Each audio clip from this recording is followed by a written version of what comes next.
Testing. 1, 2, 3. Testing.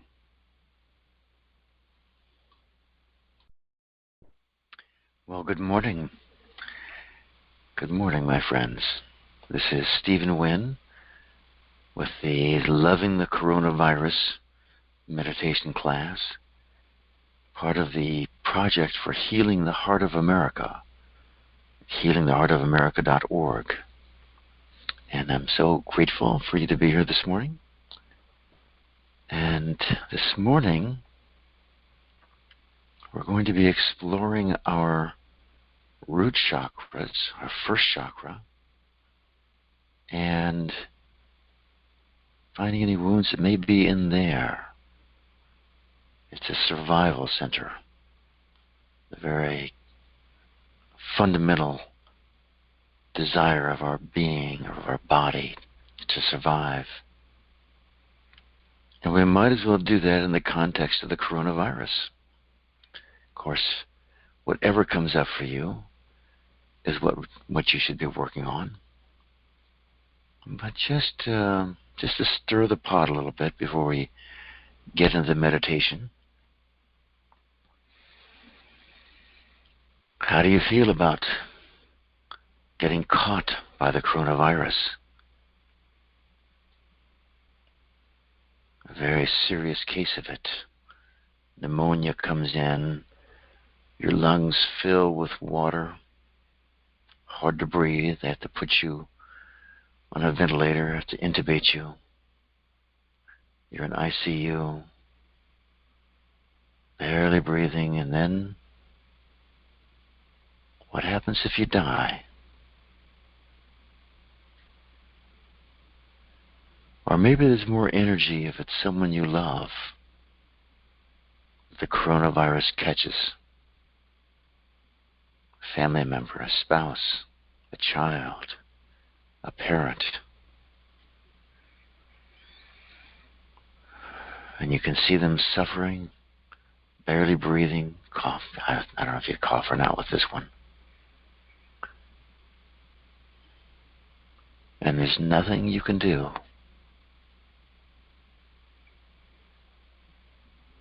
It reminds you of your own mortality, how short life can be, how unexpectedly death can show up. Ooh, I'm full of good cheer this morning, aren't I? All right, with that, let's just notice where we are, what our energy is, what our experience is in our bodies, in our rooms, in our connection with the world, with nature.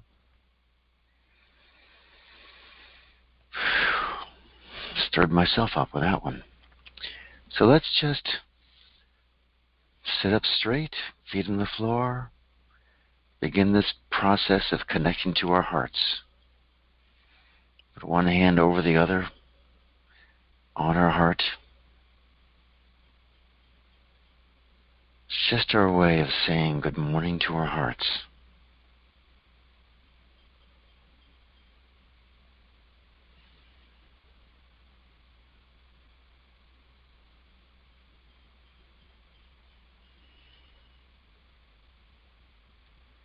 I've seen photographs of some of these statues in this posture, with the hands over the heart. There's a golden Buddha with their hands over their heart. It's just so beautiful.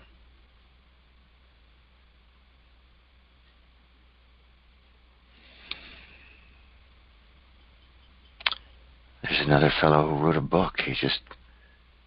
This ancient Egyptian masters just started appearing before him and showing him various postures of power. He wrote a short book on it. It's very interesting. But this is one of them.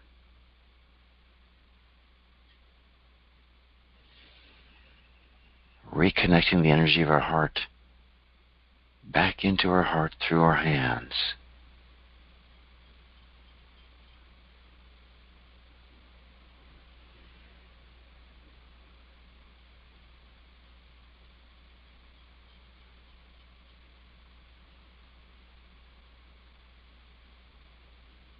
And maybe you notice your heartbeat.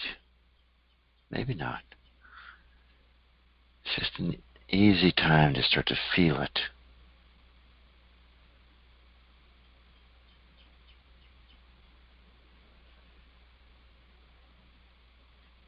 And just let your hands down when you're ready.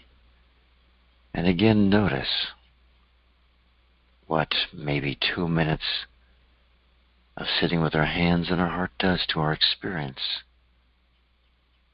our quietness, our softness, our fullness, our love. Just possible parameters to measure. And maybe you just go, oh, that feels nice. That's perfect. That's perfect. Whatever it is perfect.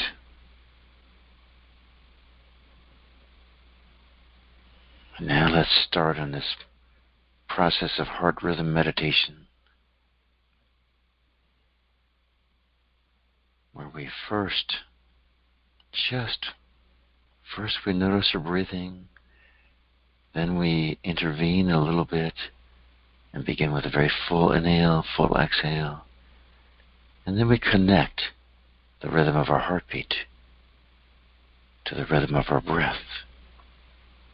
It's a very simple sequence, but Purana and Susanna, when they brought this back from the desert fathers and the mothers, desert mothers, these great God-realized beings, Purana and Susanna just caught a really simple process.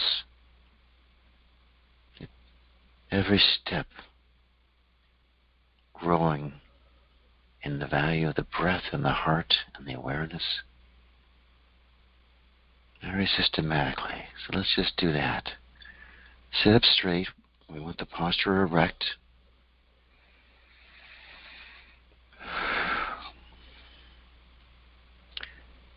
And maybe align the head over the spine, move it around a bit till you hit a comfortable alignment. And then just notice the breath. Notice the breathing. Notice your lungs and your nostrils.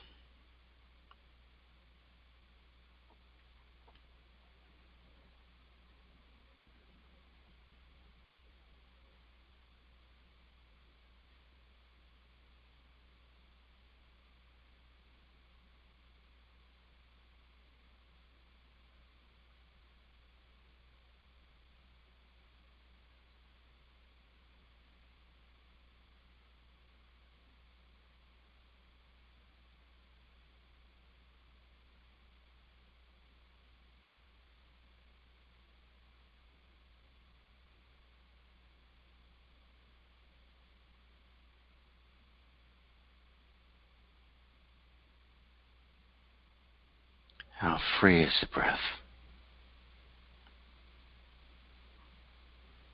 Is it abdominal or is it more chest breathing?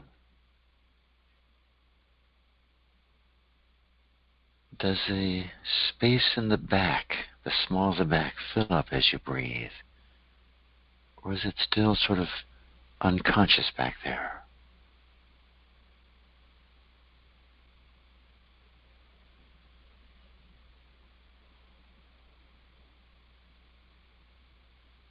How smooth is your breath this morning? And how do your lungs feel? All we're doing right now is noticing. It's a way of loving our lungs, loving our breath, loving our nose, our nostrils, that passageway into our lungs.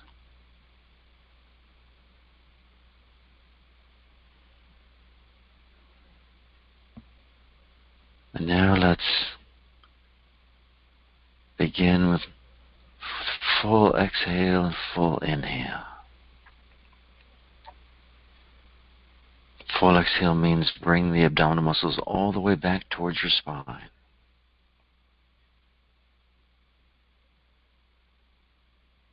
And then slowly release it.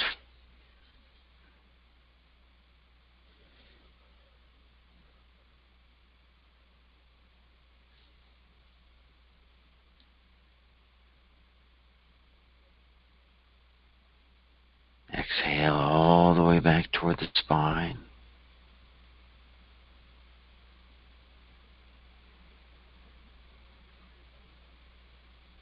Allow the air to fill up with a full abdominal breath. The lungs fill up.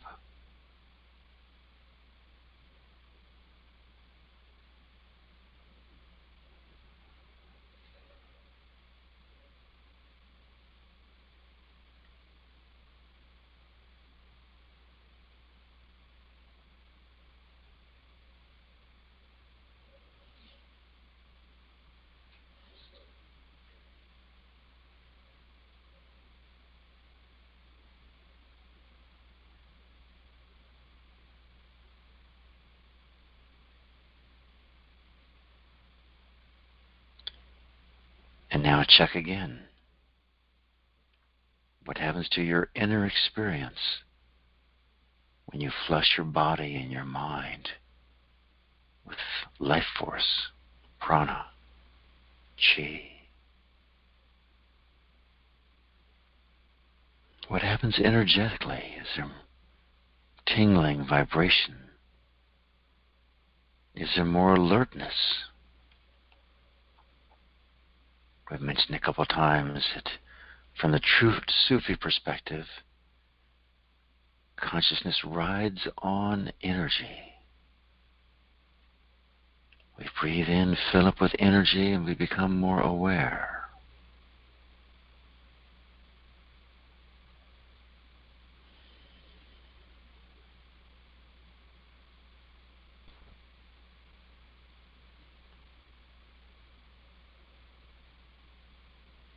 Whatever your experience is perfect. I become more silent and more energized at the same time. The ultimate that we're looking for is infinite silence and infinite dynamism together. Fully awake, fully energized. We need the breath for the energy. We're pulling the breath, the energy from the environment into our being and concentrating it. Becoming a vast, energetic being. And now, let's move into the formal stage of heart rhythm meditation, where we connect the rhythm of our breath with the rhythm of our heartbeat. For most people, that's breathing into 8 heartbeats and then exhaling to 8 heartbeats. Could be 6, 10, or 12.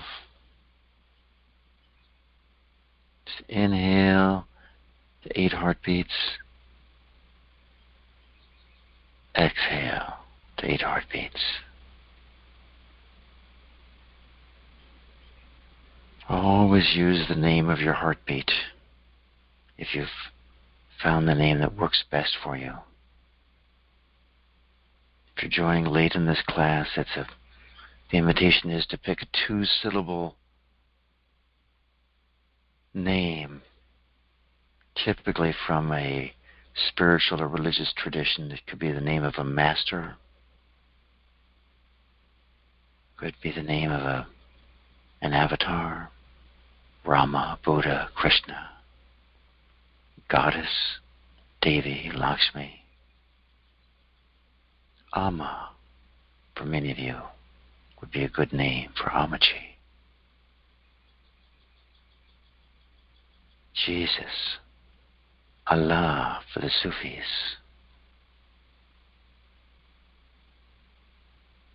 Mary. Whatever is right for you. Inhale, that same easy rhythmic process. Perfectly fine to feel your pulse if you can't feel your heartbeat just inwardly. Perfectly fine just to count In for 8, out for 8. All the time. Full inhale, full exhale. Let's just sit quietly for a minute or two doing this.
And again, notice what happens when we move into this very deep and fundamental rhythm.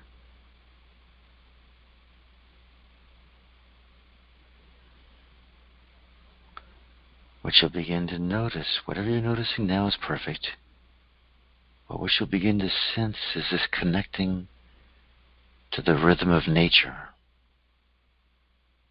to the almost the surging. It's more of a surge, is my experience, of this magnetic pulsing of the earth.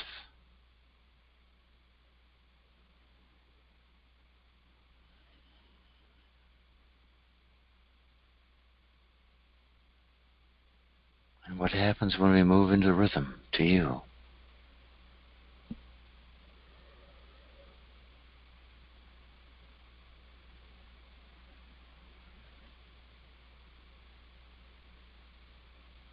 How do your lungs feel now? How smooth is your breath?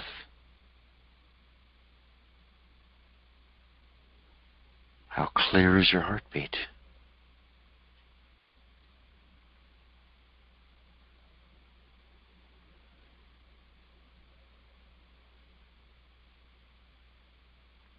We do all of this as preparation. It's a very powerful process for moving from that space behind our eyes. Most of us live up in our heads. You say, well, and you're looking around, and it's a major source of sensation of your senses, and you're looking and you're thinking. It's about 16, 18 inches, depending on how tall you are, from your head down into your heart. But it's a vast spiritual difference when our locus of attention moves from our head down into our heart. This is a primary practice for that, just creating the habit of living from the heart.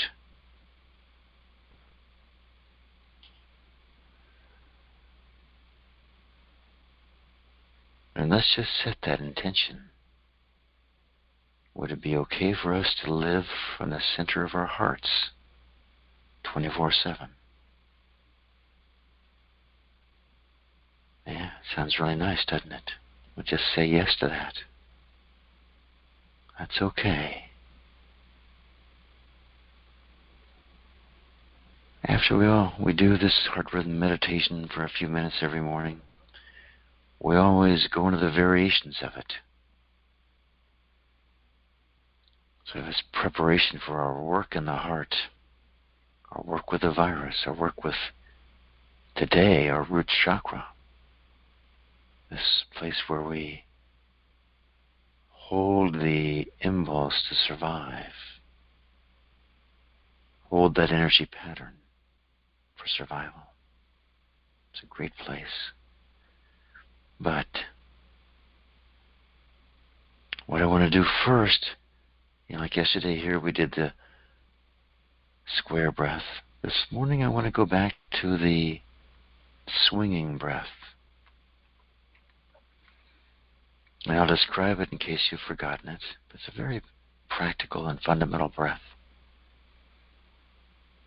What we want to do is, as we breathe, we want to breathe the air into our lungs, but the energy comes directly into our hearts.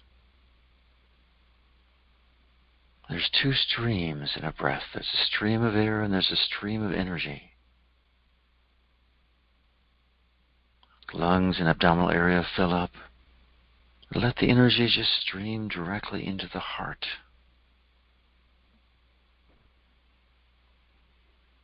And once we have that back, it just takes a second for most of us now. With a swinging breath, we want to breathe in from the back with an inhale into our hearts. Count of 8 to a heartbeat of 8. And then exhale out to the front to that count of 8. 8 heartbeats. And when we exhale fully, then we inhale back into our hearts to a count of 8 heartbeats. And then exhale back, filling up the back space behind us with energy. To the count of 8 heartbeats. And then again from the back, fill up the heart. Exhale to the front. I'm just going to count from here. Exhale, and then inhale. 2, into the heart from the front. 3, 4, 5, 6, 7, 8. Exhale to the back. 2, 3, 4, 5, 6, 7, 8. Inhale from the back into the heart. 2, 3, 4, 5, 6, 7, 8. And exhale to the front. 2, 3, 4, 5, 6, 7, 8. And then just continue. Inhaling first, say from the front or the back. Filling at the heart, exhaling the other direction. Inhaling into the heart from the back. Filling up. Full breath. Exhaling to the count of 8. And just continue that pattern. Notice that we're taking energy from behind us, invisible celestial realms, all these great beings and masters whispering into our heart. We're spreading that wisdom out into the world, into creation. And then we inhale with the feedback from creation, the energy of creation filling up our heart, exhaling back, filling the invisible realm with information about the world. We become the channel for energy from the divine into the world, from the world into the divine. We become the bridge between heaven and earth. Let's just do that silently for a minute or two.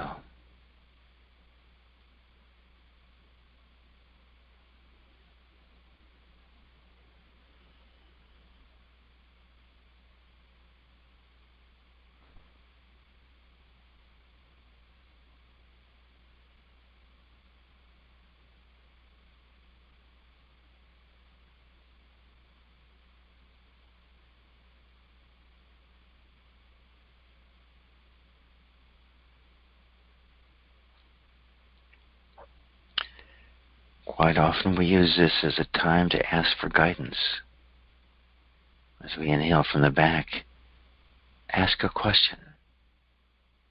As we exhale toward the front, spread that question to the far realms of creation. Inhale back in information. Back. Filling that information up in the celestial realms. And maybe an answer comes right away, maybe it takes its time, maybe we see a sign the next day or two, something like that. We just don't mind. We ask, and we let it go. One more round of this.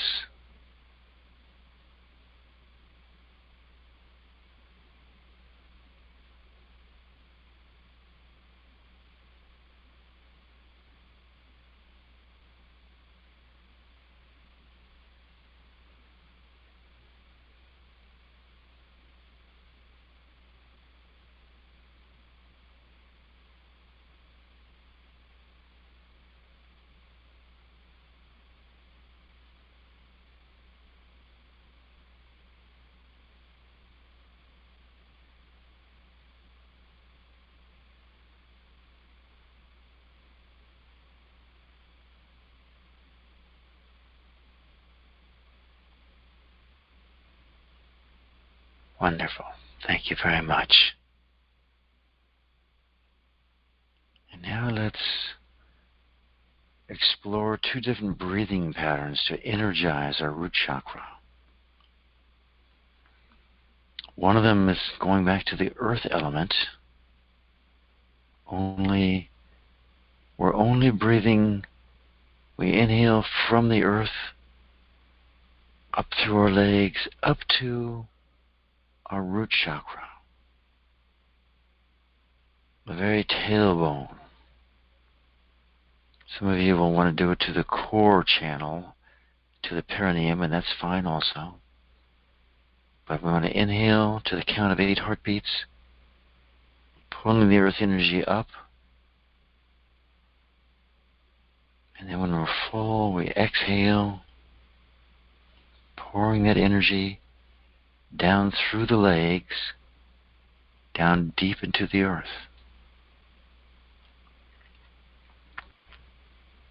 To the count of 8 heartbeats, could be 10, whatever it is right for you. But just continue that, breathing through the nostrils with the intent to root to the earth.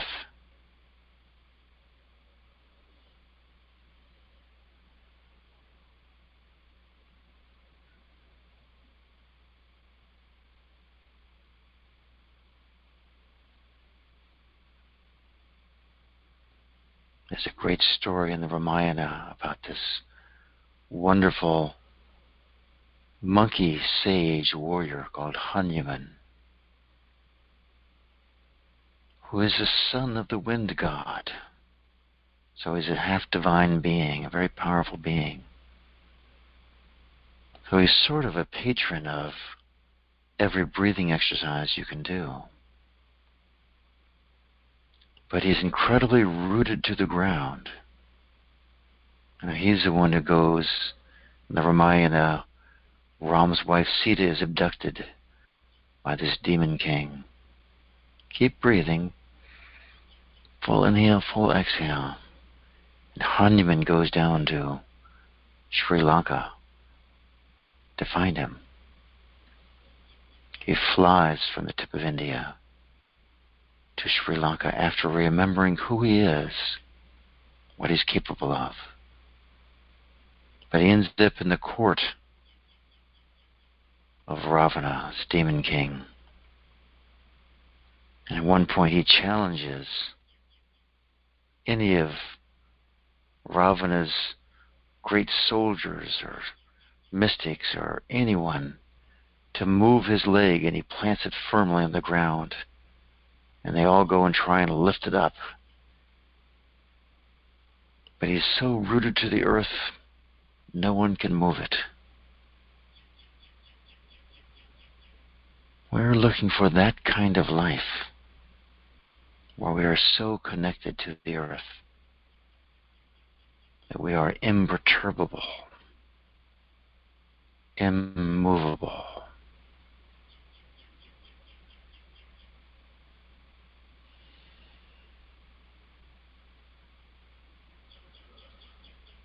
Keep breathing in and down to the earth. And one thing I invite you to do is on the inhale, because you're just bringing the energy there to the root chakra, is go ahead and expand the abdominal muscles on the inhale and expand out backward toward the back. Those muscles in the back, the small of the back. Just fill that up and then exhale down again. It totally changes the breathing and completely awakens the root chakra.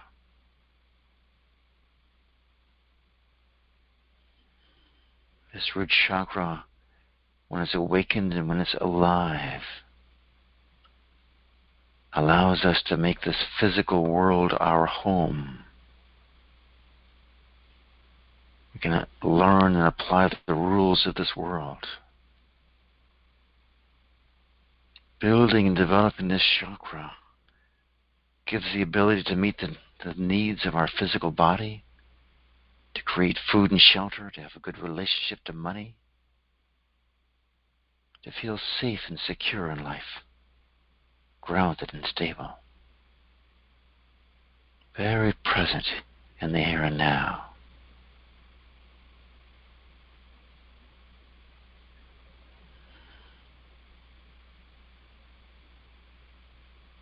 It allows us to say things like, I have enough money. Feel it and know it. Know that we know I have enough money. Money is coming in freely to me. Or I have enough space. I have enough life.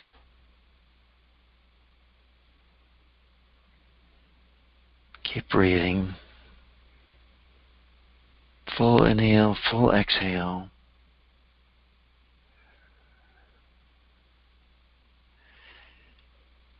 Holding the breath there in the root chakra, letting it fill up in the front and the back.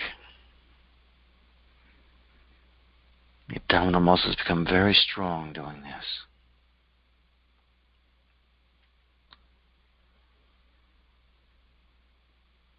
If our root center is weak, we can never get enough. It's like an open drain, draining our energy. It just pours down the drain. We can't hold it. That's why one strong reason for developing these abdominal muscles and the abdominal floor, the pelvic floor, it keeps us from our energy draining out. This exercise is really strong for this.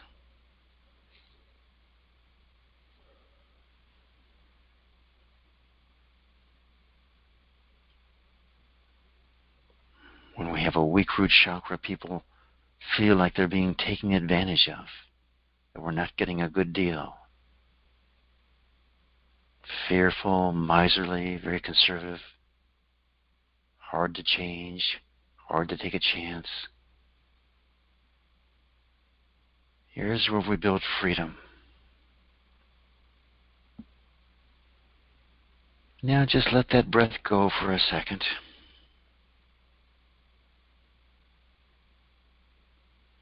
And just check to see if you feel more connected to the earth or not.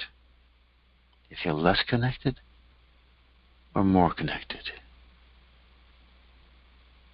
Less present in your body, more present.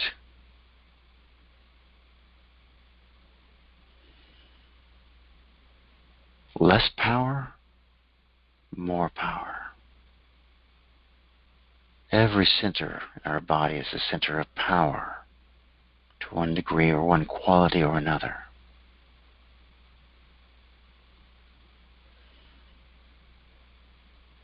Now let's do another practice. Again, a breathing practice. We'll get into the energy work beyond that, although the breathing is really energy work. This one we're going to use a fire breath. Notice how powerfully we can use these elements in the rebuilding of our chakras. So the fire breath, we inhale through slightly open lips. And the fire breath, we did it in the solar plexus. But now we're going to just inhale directly into our root chakra. Inhale to the count of 8. Just for a second or two, for a minute maybe, we'll just regularly breathe that. Then exhale to the count of 8. Inhale through open lips to the count of 8. And exhale through your nose to the count of 8, just to get that energy stream going into your root chakra. Through the open lips, inhale. Exhale through the nostrils. You can pull the energy in from behind or you can pull it in from the front. It's your choice. Inhale to the count of 8 heartbeats. And exhale through the nose.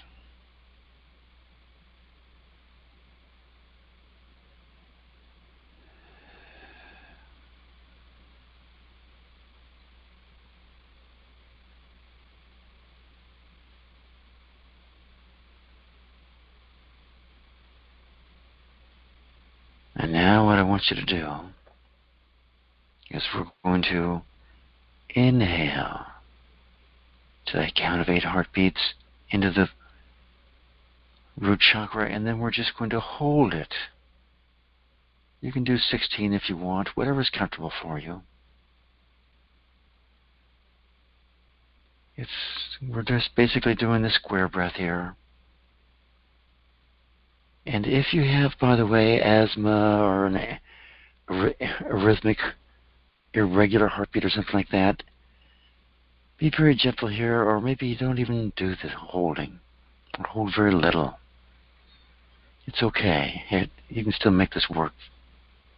But for most of us, you just hold it first, 16, and then exhale through the nose. We want to let the energy rise up into our head and go out our crown as we exhale through our nose. So we're inhaling 2, 3, 4, 5, 6, 7, 8. It was with open lips, holding the energy there in the coccyx, in the root chakra.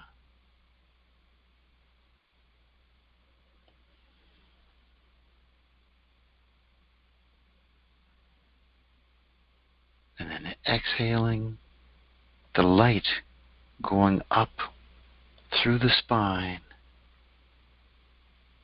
and out the crown.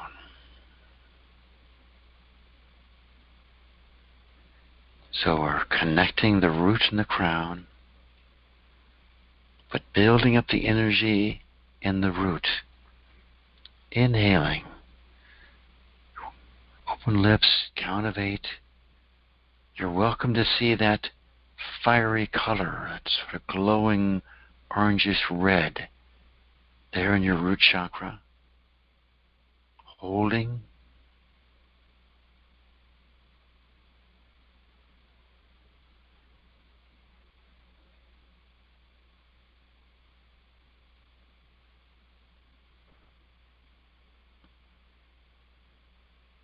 ready, allowing the light to move up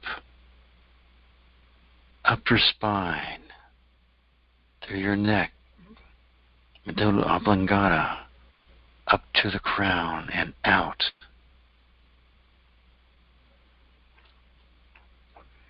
Come back. Inhale through open lips. Bringing in the fire element, strengthening the root chakra, holding that energy in there, letting that fire build.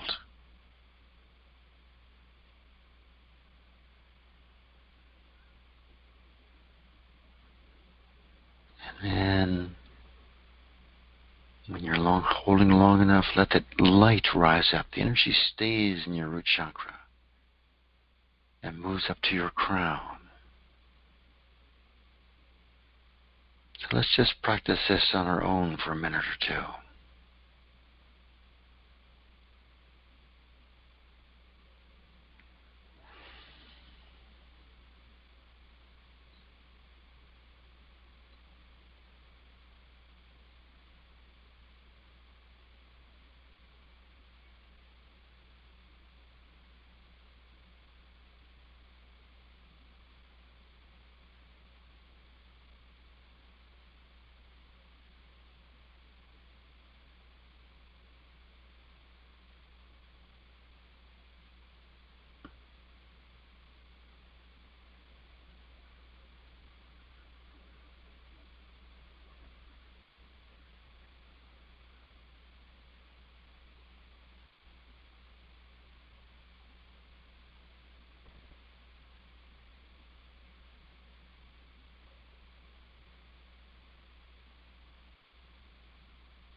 Finish up the round you're on. And just notice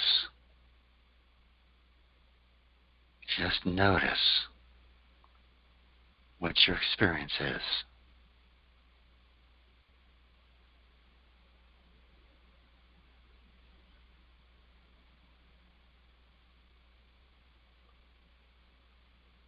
Where is your awareness in your body?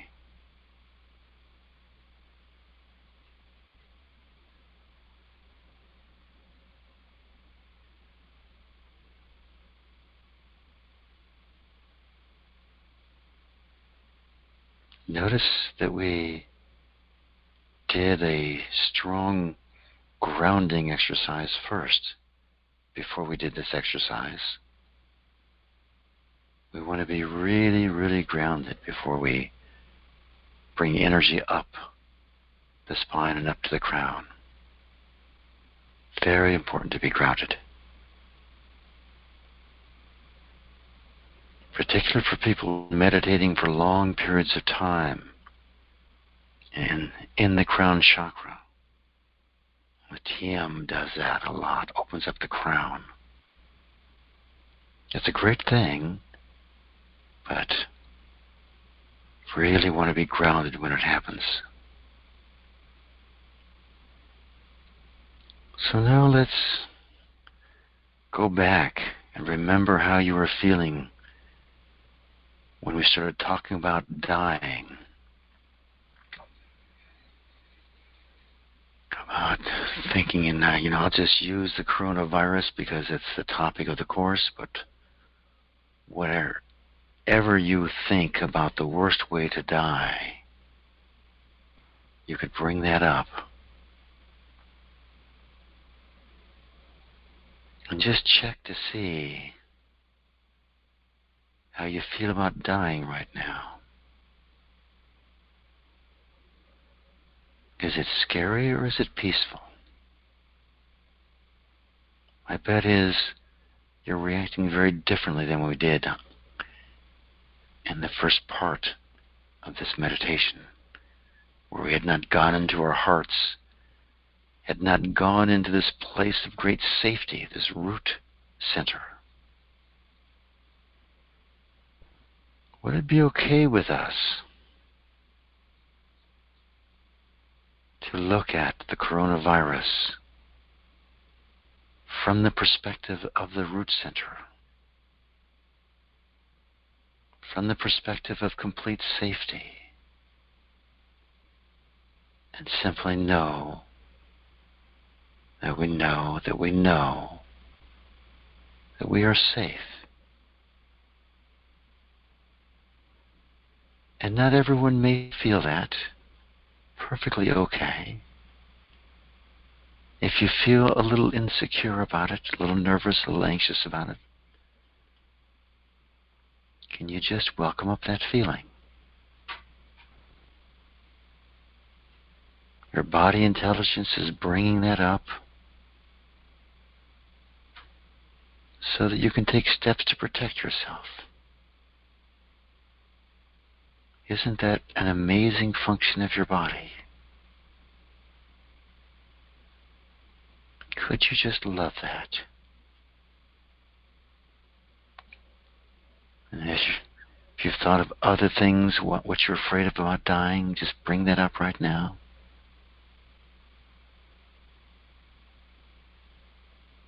Let that energy perhaps move into your heart.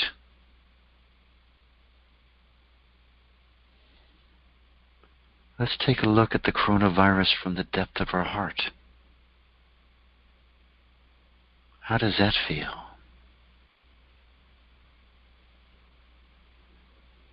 That's a distinctly different feeling, isn't it? Could we look some more at this coronavirus from the depth of our heart? Now that we have woken up this energy of safety to whatever degree that we woke it up,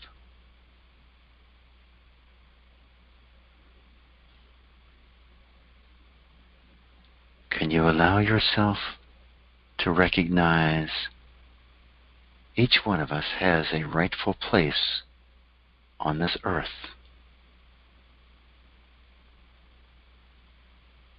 We belong on this earth. We're at home on this earth. It's okay to be safe.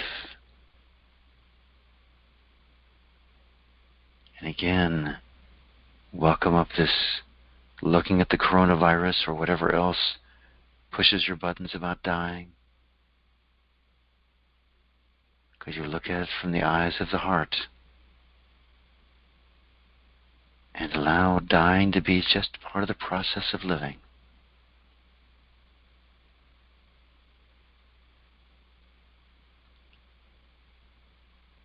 I look forward to the freedom of dying.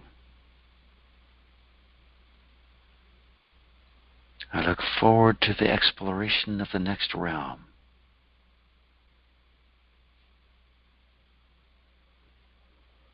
Check to see if you have any resistance to these feelings, to these thoughts.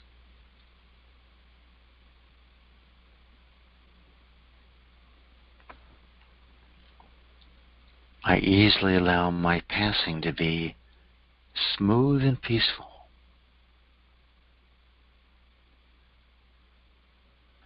Welcome up any doubt to that, and just love it and let it go. It's not necessarily a true feeling, these fears. I saw a Bible passage the other day from the book of Job. It said, "What I feared has come upon me." And that's just how it works. Could you check to see if you have a fear about how you're going to die, how comfortable it's going to be? And could you just let that go?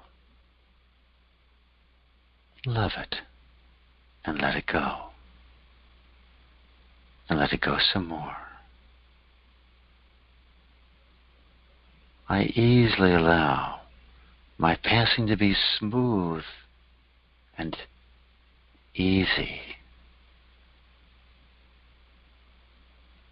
I look forward to my exploration of the next realm.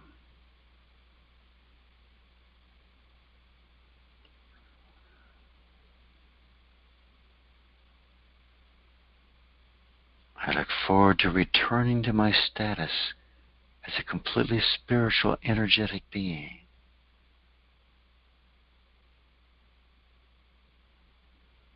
All different energies, different ways of looking, and not so hard, are they? Not so hard to take them up like this.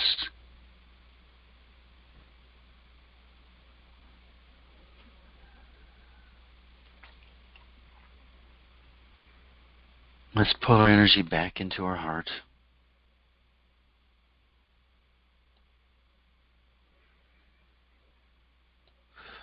Feel our heartbeats if you can.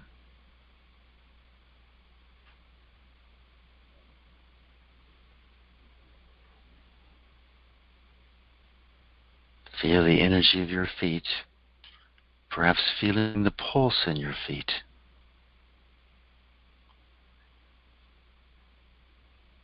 Could we allow ourselves to be fully grounded?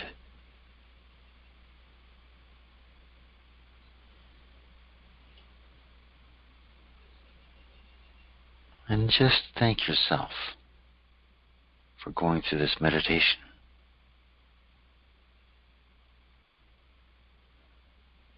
Thank yourself for warmly embracing difficult topics, or what could be difficult from the perspective of the mind, the ego.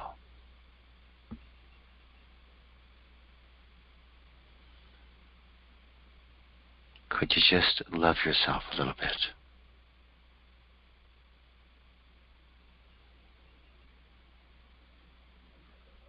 And just take a moment or two. Open your eyes when you're ready.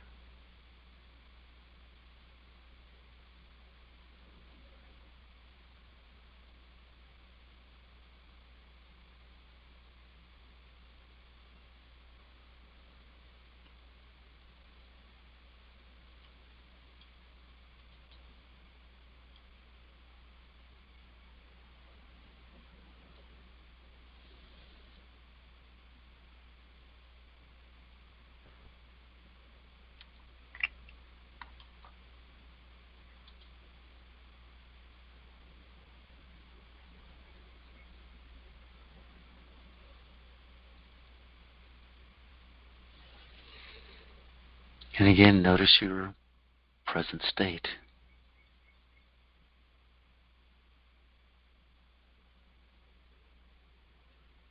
Are you less willing to engage in the world?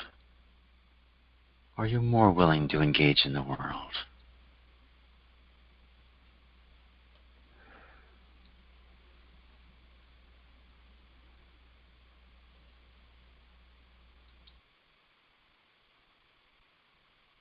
Take your time on this, but I've opened up the Q&A session. So if you want to get into the queue, hit *6.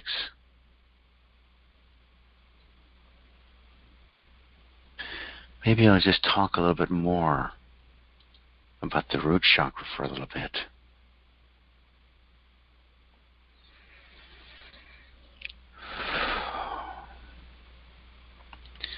You know, it's the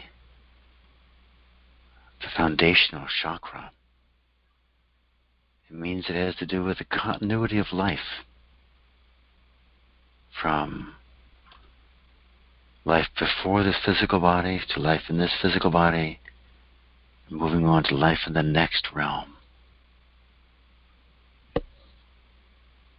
So we can, through this root chakra, we can experience ourselves as the being that always has been, a being that is right now, and a being that always will be. Always transforming, growing, expanding. The interesting thing is that it's developed a great deal in the root chakra, or excuse me, in the first 10 years of our life. So traumas in the first 10 years of our life tend to affect the root chakra.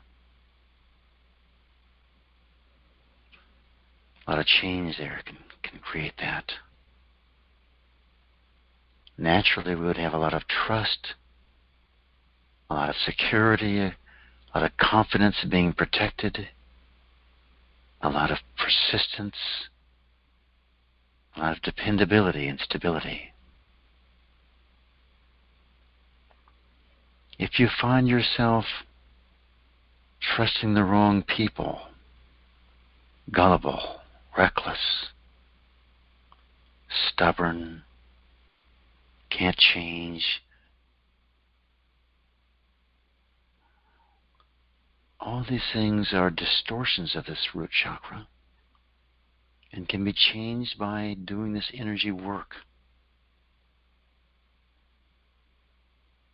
If we don't have enough energy in the root chakra, we have a lot of fear, we're agitated easily, we're threatened, we feel exploited, we feel like we're non-existent, like we don't have the right to be on the planet.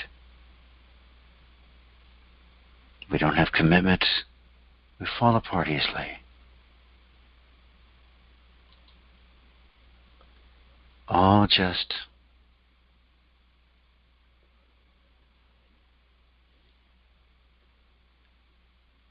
levels of energy in a chakra that come from leaks in the chakra. And that can really be sealed and healed. It does help on the physical level to build your pelvic floor. Chinese are really big on that, what we call the Kegel exercises. The Hindus also, the Vedic also, the bandhus, the bands, holding that the sphincter really starts on the physical level, starts to heal those leaks. Energetically, the exercises, the breathing that we just did, and of course the emotional work that we do heals that. So I've been talking for a while and I don't have anyone in the queue.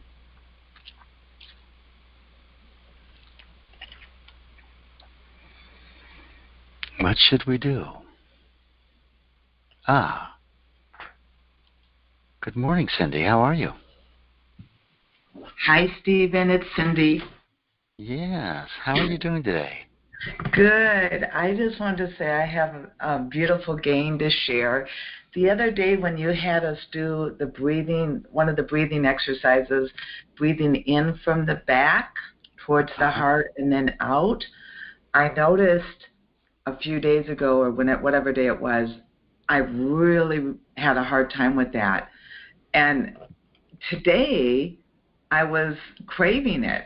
I felt my whole heart chakra open up even more, and I just wanted to say thank you. I feel like it's just a beautiful expansion. And then doing the root chakra today, I could feel a lot more grounding and a lot more tapping into my power. Nice. These are really big gains, Cindy. Thank you. Yeah. Yeah. And it just takes one of these, like when something opens up like that, you realize there is an incredible world here. And how much more is there? And I just tell you, it keeps getting better and better, and we become more and more of who we are as an energetic being. So let me ask you, would it be okay with you if you stepped into the fullness of who you are as an energetic being? Absolutely, yes. Absolutely, yes. And could you allow that to be an extraordinarily rich exploration and unfolding for you? Yes. Yes. Yeah. And who would you be fully energized, fully connected to the energies of creation? Wow.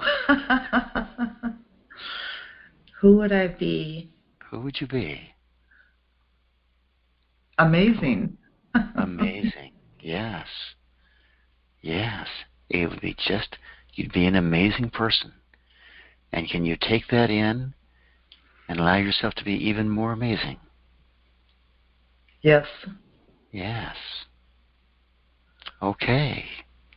Thank you so much, Cindy. Well, thank you. And I do have a question, Oh, and okay. I feel this is going to help with it. And I'm still dealing with issues that I have, I guess, anxiety with the financial markets.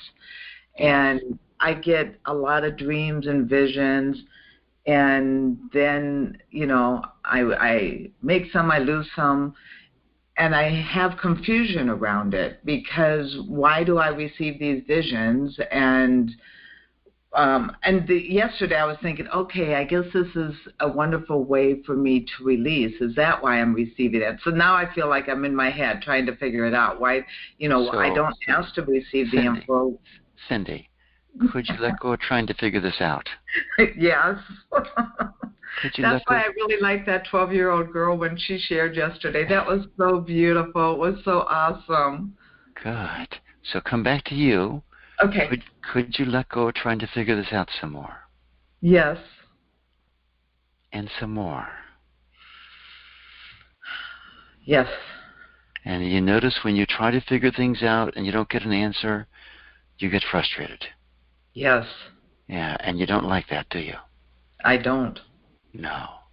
So could you let go of that beating yourself up for not getting an answer? Yes. And could you let go of that some more? Yes. And more. Yes. And more. Yes. And could you give yourself some love and approval just because it feels good? That sounds good. Yes. Yes. Give yourself some more love and approval just because it feels good. Yes. And I think more. that's what the heart exercise did when you had us breathe in through the back of the heart and out through the front. Yes. I was feeling that was giving me, or I was Love. feeling love and approval in my heart chakra opening more. Good. So could you allow that love and approval to expand even more? Yes. And even more. Yes. And more. Yes. And do you have any disapproval that you get, intuition and dreams and subtle signals that aren't accurate? Yes. Yes. Yes. Yes. Could you let go of that disapproval? Wow. Yes.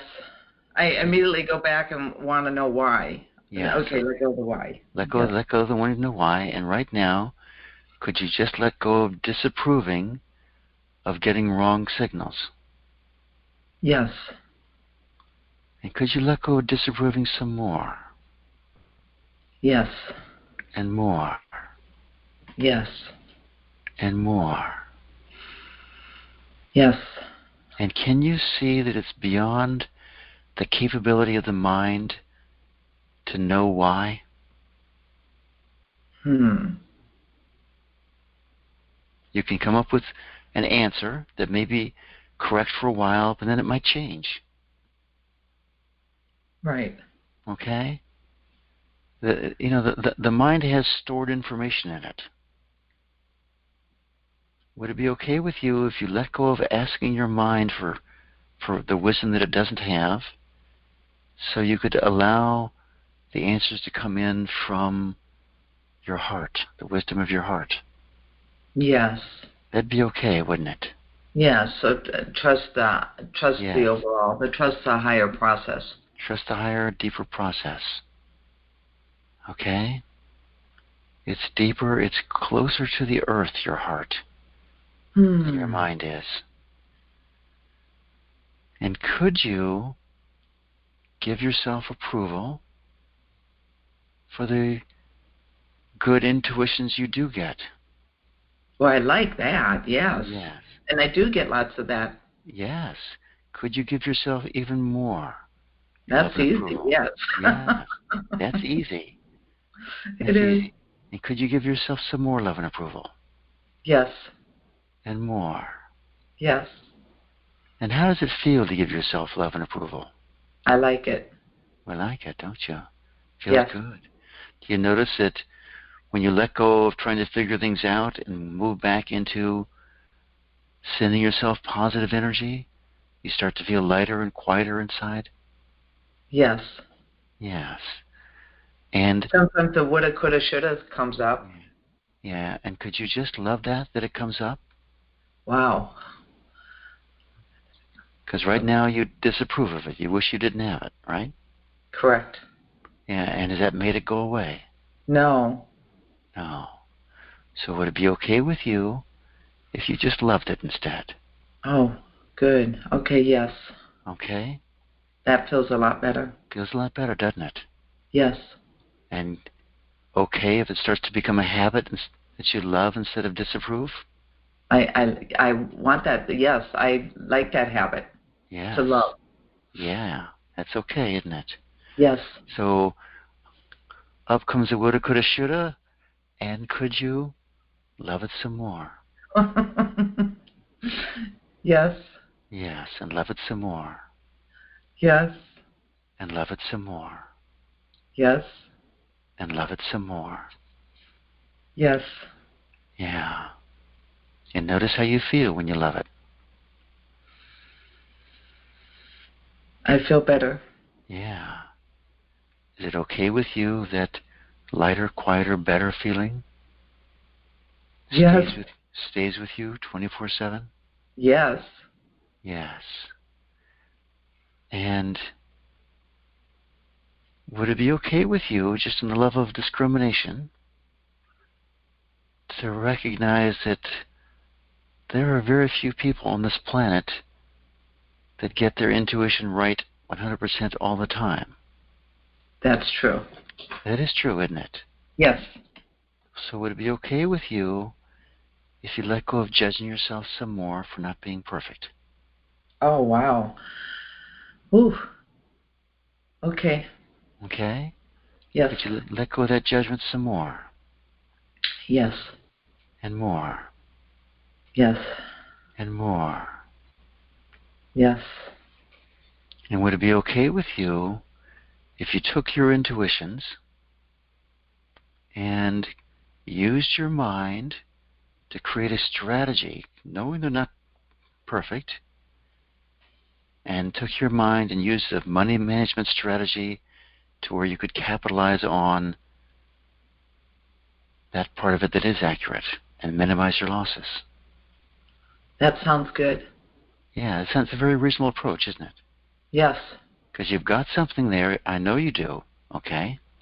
You've got something there, and it's quite perfectly appropriate to use your mind and common sense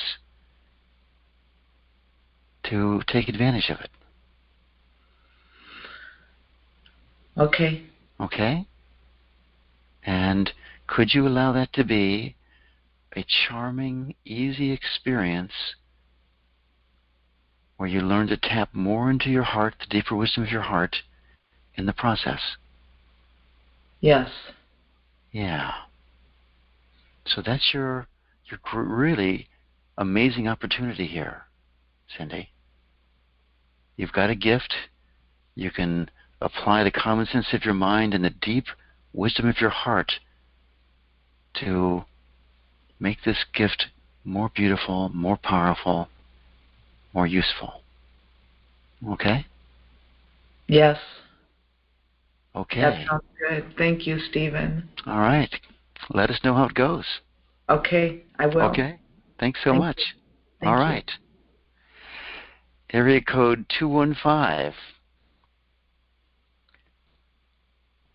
Hello? 215?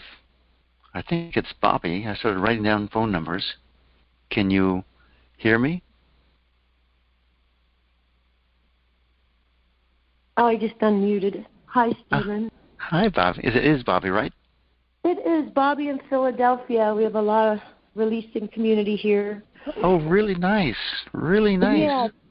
Jeff DeLone's been on your call, and Andrea and Steve. Oh, I have such love for Jeff DeLone. He is yes. Let's send him love right now. Yes. Oh boy, he loves you too. Yeah, we do morning releases together, a group of us, and you were mentioned the last couple of days in those out of love. So just know that. Oh, Jeff, thank you. Jeff leading the call. Yeah. Okay, and Andrea's from Philadelphia also. How sweet is that? Yeah. Nice. Yeah, we've been friends for like 30 years. Yeah. Wow. All right. What can we do for you, Bobby? Well, what's come up for me with that really deep root chakra inquiry and meditation, and then all the way to death. Way to cover it, Steve. Yeah, thanks, Steve. Thanks. I heard you calling the masters on that. That was good. So, it was easy because in the meditation's pretty unidentified with my body, And so now when I'm back in the body, I'm thinking, So it was interesting that you brought that up because in my morning reading from Sogyal Rinpoche, the Tibetan Book of Living and Dying, Sogyal talked about the agitation directly after death from the Tibetan tradition, and it was good. It stirred me up a little bit, and I got into like, oh man, I got to effort at this releasing and this meditation stuff because I don't want to have an agitated energy when I leave. So this is great. Can we just work with? Can we work with that right now? Okay. So everyone. I don't know what to get. I don't know what to do with it. So the thing is here's and this is for everyone, of course, is this is really. The deeper underlying thing here isn't just that little agitation; it's the fear of what's going to happen after we die. And you've got a very good little niche. I love that little niche because it's got some spiritual authority to it. That there's this, and the reputation is, oh, where am I supposed to go? What realm? What this? And if you don't have imagine the right guides don't show up, Mind comes right in, doesn't it? Right. Okay. It's beyond the mind. So it is. It's beyond the mind. So Bobby, can you? And I'm inviting everyone to join, of course. Can you go to that place where you feel that anxiety about that moment right after you drop your body, and there's that disorientation, sense of loss, don't know where to go, agitation. Can you go there? Yes, I can be one with that, yeah. Yeah, so welcome that up. Yes. And do you notice that's just energy? Yes. Right. Have you ever let go of energy before? Yes. Yeah. Would it be okay with you if you let go of this energy? Yes. Could you let go of it some more? Yes. And could you let go of it some more? Yes. And more? Yes. Oh, you're starting to love this energy, aren't you? Yes. Could you love this energy some more? Oh, it's sweet, yeah. It is sweet. Could you go deeper into this energy? Oh, yeah. Yes. And what do you find as you go deeper into it? It's just a calm opening. Yes. Could you allow that calm opening to expand even further? Yes. And even further? Yes. And from this calm opening, could you pull up a vision or a picture of, or feeling of there you are on your deathbed, and is there anxiety about the next step, or is there peace? There's peace, and then my mind comes in and gets into like the scene of, oh God, my poor daughter, I'm going to leave her behind, but I can let that go too. Yeah. Would you do me a favor here? Yeah. And could you welcome up your mind and give it some love and approval? Yes, I love you, mine, my roommate, my loving roommate. Yeah.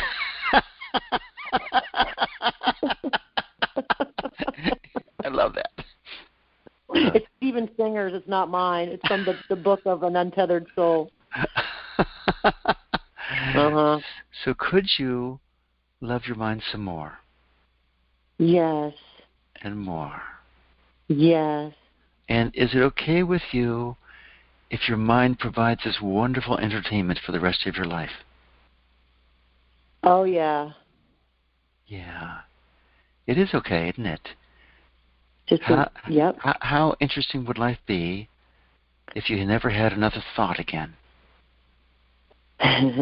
Right. Right. Yeah, mind really has a great role here and a useful tool. And now, is the mind capable of discerning the truth about death and life after death? Oh, no. It's not, is it? No. So could you love the mind and allow your heart allow yourself to sink into your heart and claim that authority from your heart to be in charge of your passing? Yes. Yeah, from the depth of your heart, is it okay if your heart is in charge of your passing? Yes. Yes. And from the depth of your heart, is it okay if you allow your daughter to go on with her life even if you're not here physically? Yes. It is okay, isn't it? Yes. Yes. I mean, it happens to all of us, for a vast majority of us, that we outlive our parents. Could you allow that very natural, normal process to happen here? Yes. Yeah, it's okay, isn't it? It is.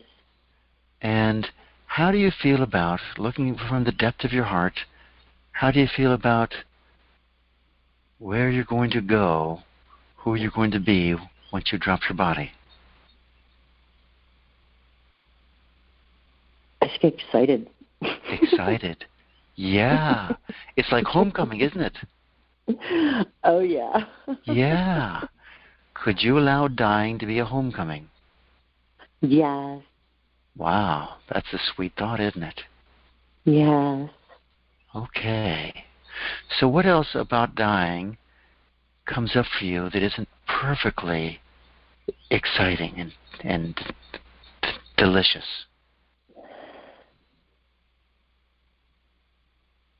Anything, or are we good here? If I stay in my heart, if I release in my heart, there's nothing, because death doesn't even exist. Doesn't exist. So let's ask your ego in your mind. Yeah, the ego will just go into, oh, I better up my life insurance, and I got to take care of a little bit of debt, and and I got to have my meditation room set up just right, so when I'm leaving my body, it can be a good show.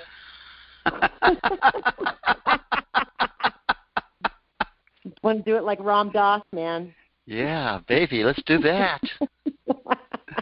Let's do that.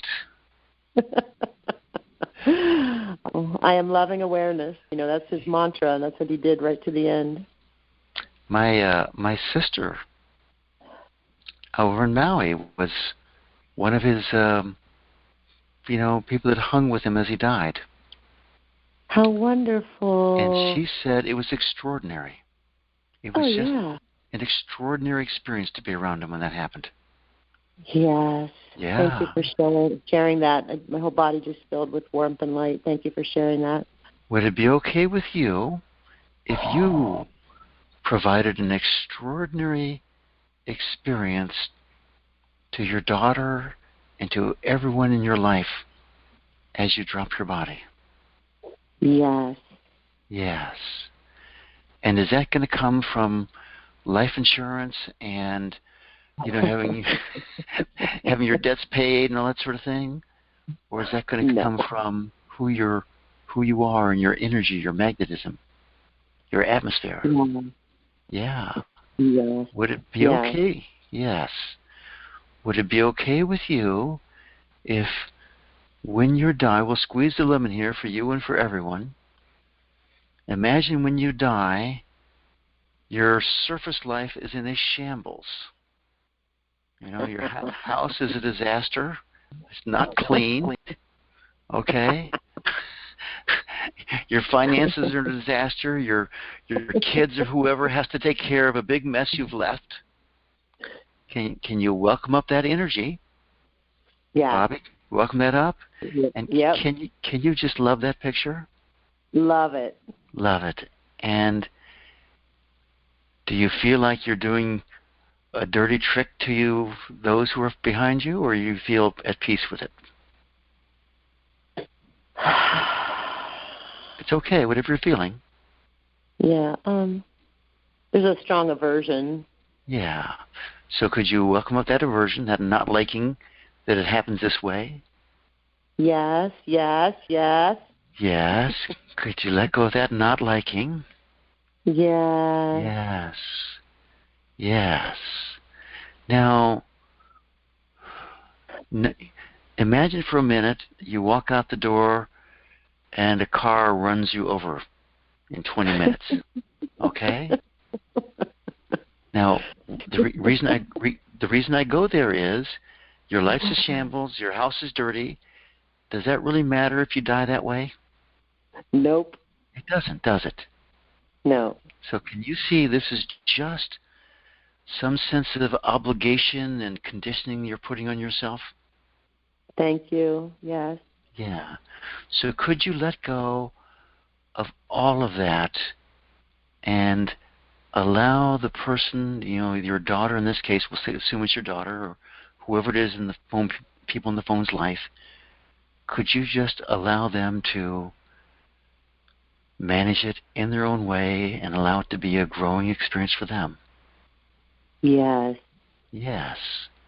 Yes. Now, that doesn't mean you can't set your affairs in order right now, because that's a smart thing to do. But could you let go of all the judgment about it? Oh, yes. Thank you. Yes. Thank you. So could you be at peace if you die, your house is shambles, and your affairs are a mess that drive your daughter crazy? Yes. Yes. Do you notice that whether you're at peace or not actually has nothing to do with the circumstances? Right. Imperturbability, yes. Right. It's totally independent, isn't it? Yes. Yes. You could have all your stuff together and die. You could have all your stuff in shambles and die. And either way, you can be at peace. Right? Yeah. Yes. Yeah. Yes. Good. So let's but go I to the won't others. be agitated in the death state. That's right. That's right. I could be imperturbable. Yes. Perfect. Perfect. So let's go to the other side here just for a minute here. Sure. And imagine that your house, your affairs are like immaculate and so orderly and so organized. Your daughter comes in and she says, "Wow, what a control freak my mother is." Okay? Yeah. Or she might say, "Thank goodness." Who knows what she'll say? But would it be okay for you if you die and everything's in perfect order? Yes. Yeah, it is okay, isn't it? It just doesn't matter. It just doesn't matter. So could you be at peace if your affairs are in order, and at peace if they're not? Yes. Yes. Perfect. And would it be okay with you if you get a picture of yourself flowing into the other side, Yes. and everything is smooth and easy? Perfect. Yeah. Yeah. Yes. Good. So what else doesn't your mind or ego like about dying, the dying process, being dead?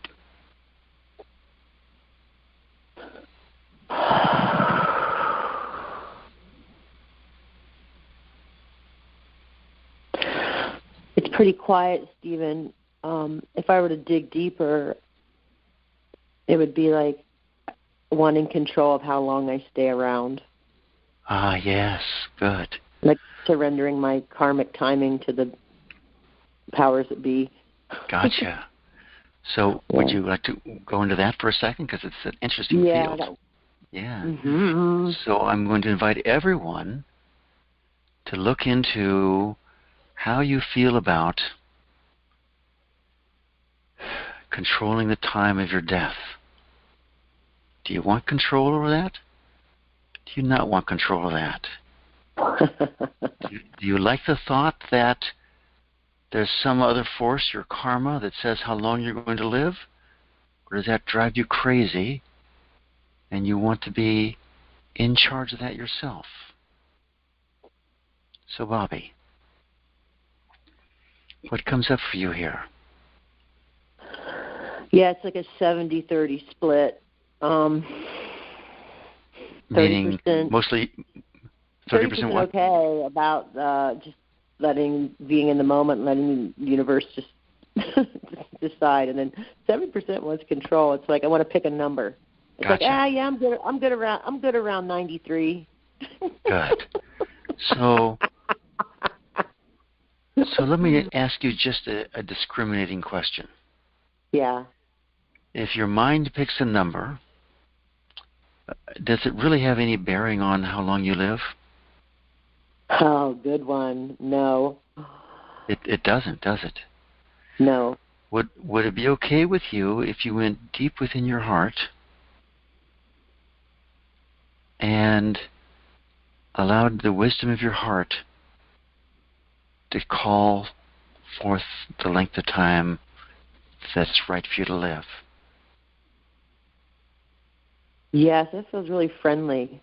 Yeah, it's very friendly, isn't it?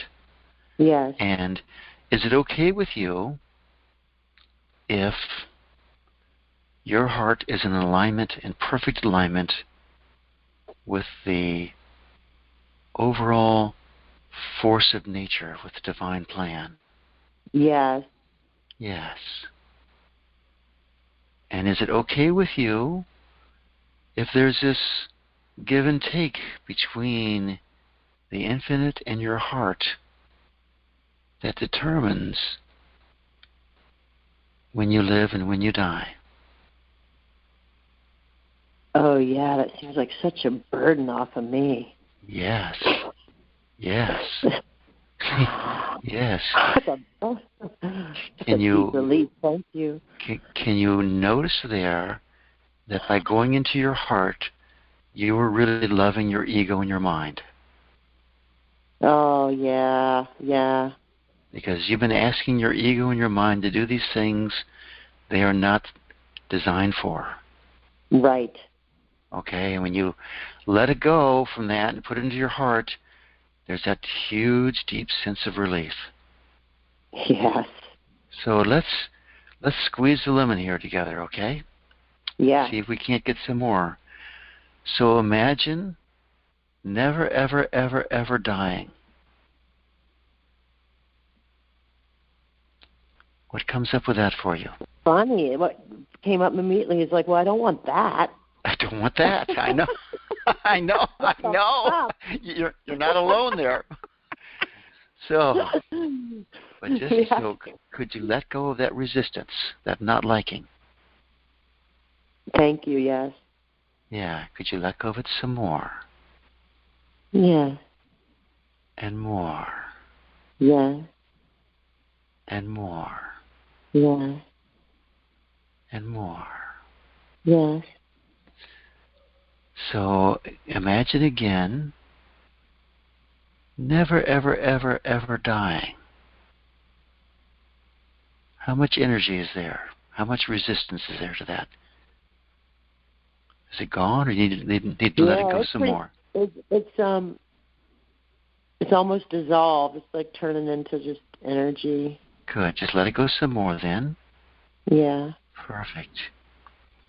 And let me ask you a question. Would it be okay with you if you were living in peace and joy, in your heart, and your body just went on living forever. Would that be okay? Yes. Good. Yes. Any resistance at all? Any worried about how am I going to make my rent or anything like that coming up? Nothing, or just peace with that? What Just comes peace. up? Just peace. Good. Would it be okay with you if you lived forever as a spiritual being? Oh, yes. That's perfectly okay too, isn't it? Yes.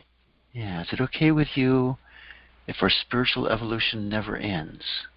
Just gets better and better. Yes. Yes. It's a nice picture, isn't it? Yes. So let's go to the other side here. Imagine tomorrow you get the virus, or an ugly, debilitating autoimmune disease that's rapidly wasting away your body. Okay? Yes. And then you go through 6 weeks of pain in bed, or 3 weeks with this virus or whatever, and then you're gasping, you're in pain, and then you die. Wow. How does that picture do for you? Stir up any energy? A little bit.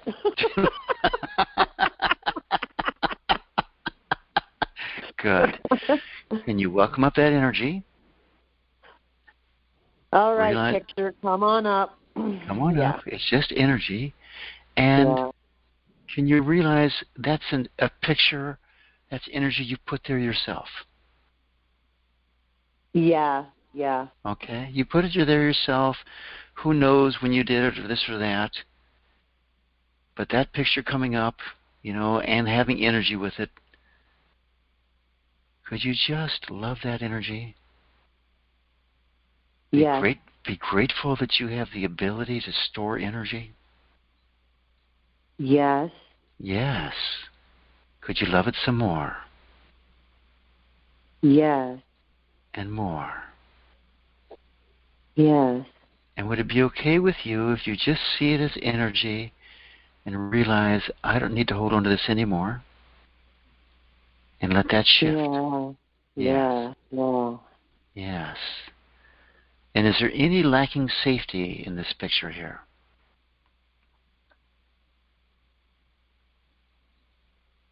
Yeah, it's like this, the ego wants to say, like, it's going to get defeated, or I don't know, it's weird. Yeah, right. There's a wanting a little bit. Good. So notice, first of all, that it's the ego that lacks safety here. It's not your heart. Yeah. Yep. Right. So could you welcome up this lacking safety feeling? Yes. And see it as just some energy within your ego? Yes. Could you see it from the eyes of your heart?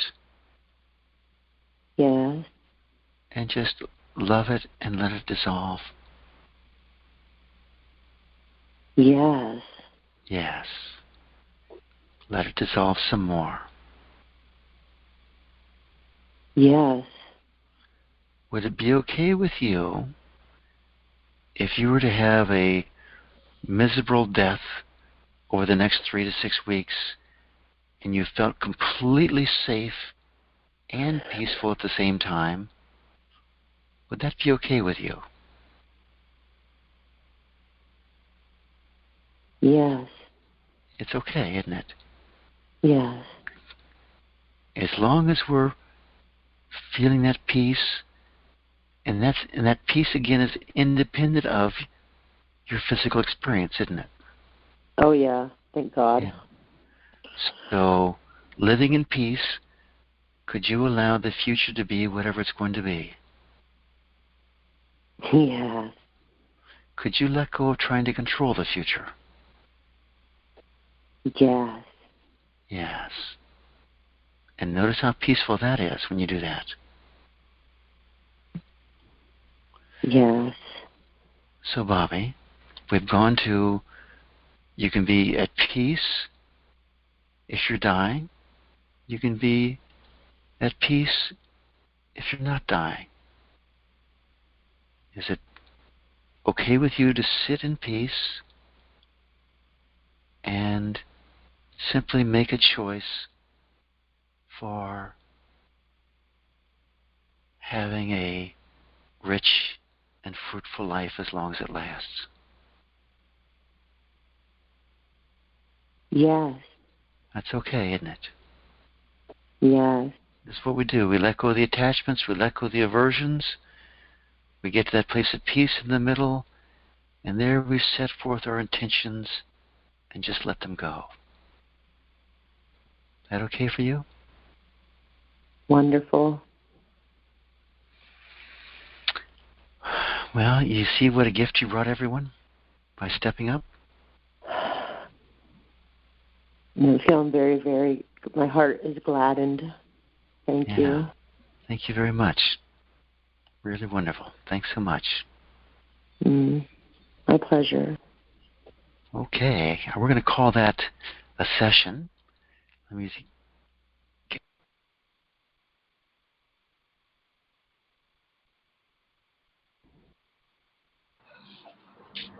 So, Thank you, Stephen.